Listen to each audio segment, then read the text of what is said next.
Ladies and gentlemen, I welcome you to the colonnade here at Princeton Battlefield. My name is Roger Williams. I am the state historian for the New Jersey Society of the Sons of the American Revolution. We hope you learned something and enjoyed the reenactment today presented by the Princeton Battlefield Society. We have a number of assembled guests here, and we appreciate your attending this commemorative ceremony, the wreath-laying ceremony here at the colonnade. Present job! Present arms! Present arms! Present arms.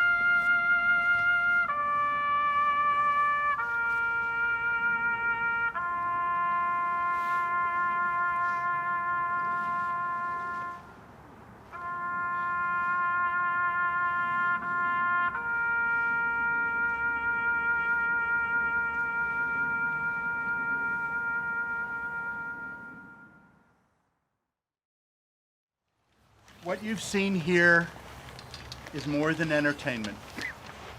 It's who we are.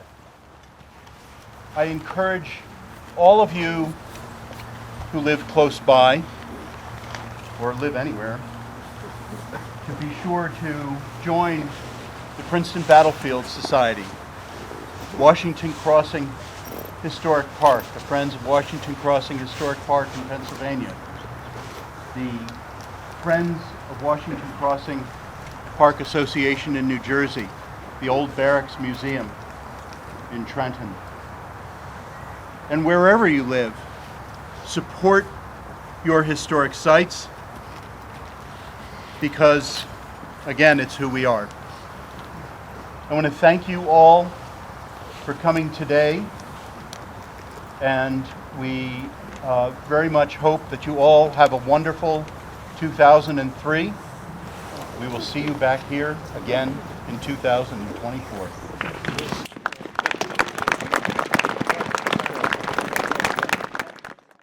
We would not have been able to be at the Battle of Princeton and done what we did this morning if it's not first for the battle that took place the night before here on Assunpink Creek.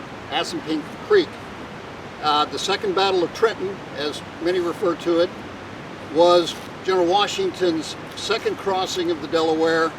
He came across. One of the things we do in the military is a regular facet of life is we do after-action reports. When we fight a conflict, we do a training exercise, when we engage in a skirmish, even when we put on a parade. When the event is over, we go back and we talk about what we did, talk about what we did right, what we did wrong. General Washington and his Continental Forces fought the Battle of Trenton here on this ground, and they beat Colonel Rahl and the Hessians.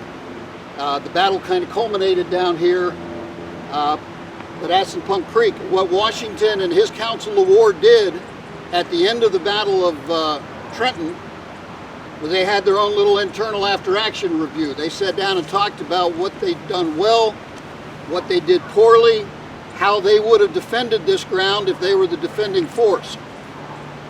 The Hessians, they met up on the streets on the way up the hill toward the high ground where we do the battle monument is. You have this great defensible terrain right here behind you, Assunpink Creek. You had a bridge right over there, which was the single crossing point. General Washington decided that if he was going to defend this area, he would defend it on using the creek and the bridge.